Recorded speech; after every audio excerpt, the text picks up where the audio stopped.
We're now going to read the Jesuit oath to gain an insight into exactly how they went about trying to destroy the work of the Reformation. When I warned that we'd be going into some twisted and disturbing stuff, this is one of the things I had in mind.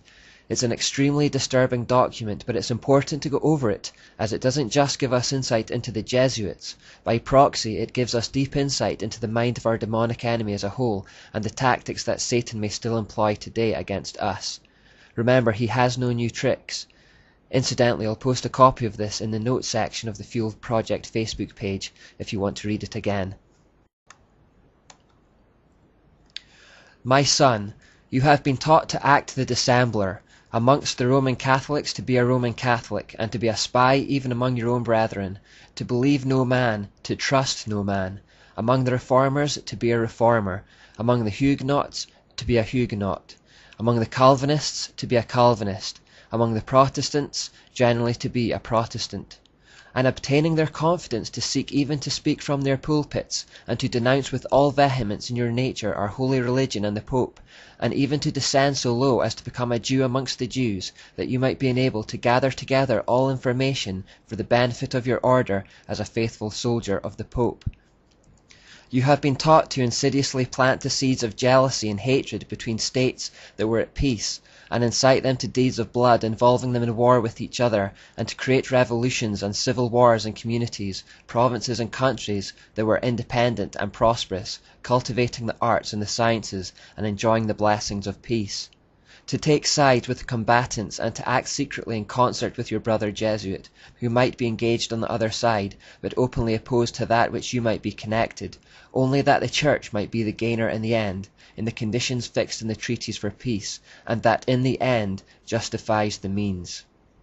You have been taught your duties as a spy to gather all statistics, facts and information in your power from every source, to ingratiate yourself into the confidence of the family circle of Protestants and heretics of every class and character, as well as that of the merchant, the banker, the lawyer, amongst the schools and universities, in parliament and legislatures, and in the judiciaries and councils of state, and to be all things to all men for the Pope's sake, whose servants we are unto death.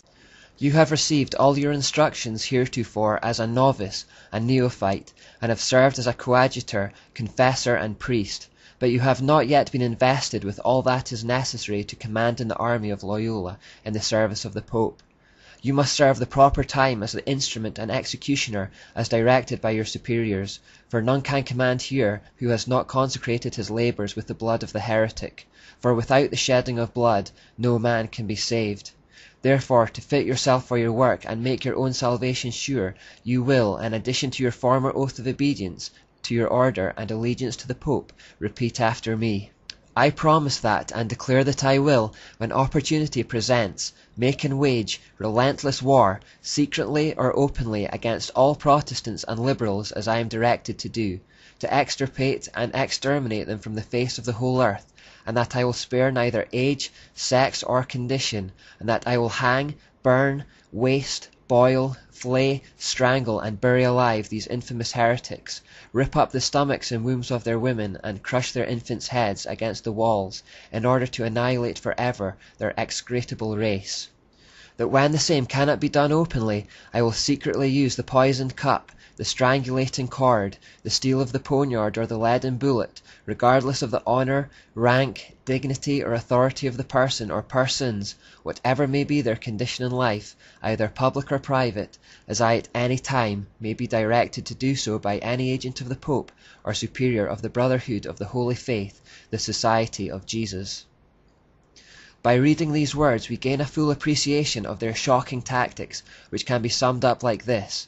Their intention was to become part of the faith, system, culture, or group that they intended to destroy. Then from within they would sow seeds of hate and division. Their method was to present themselves as one thing on the surface, but to be secretly working away with each other for a very different purpose behind the scenes.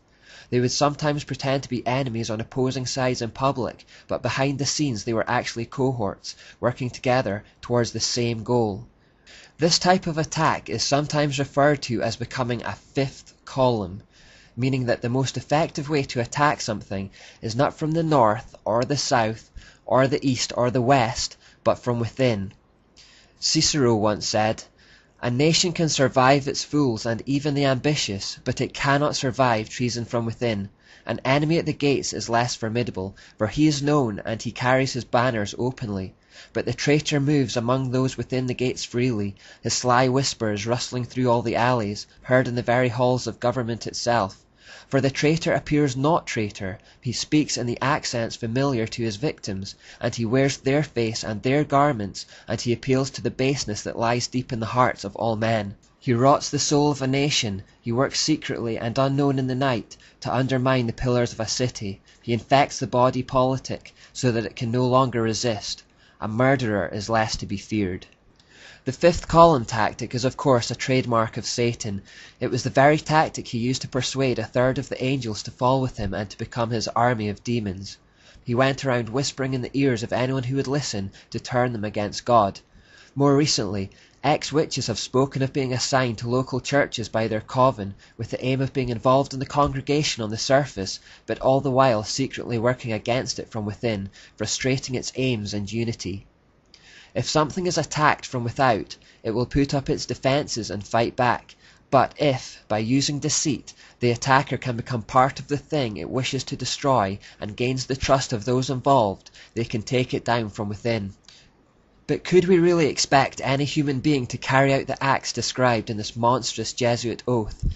Well, remember that the spiritual exercises were designed to eliminate all human emotion and to turn the men into machines.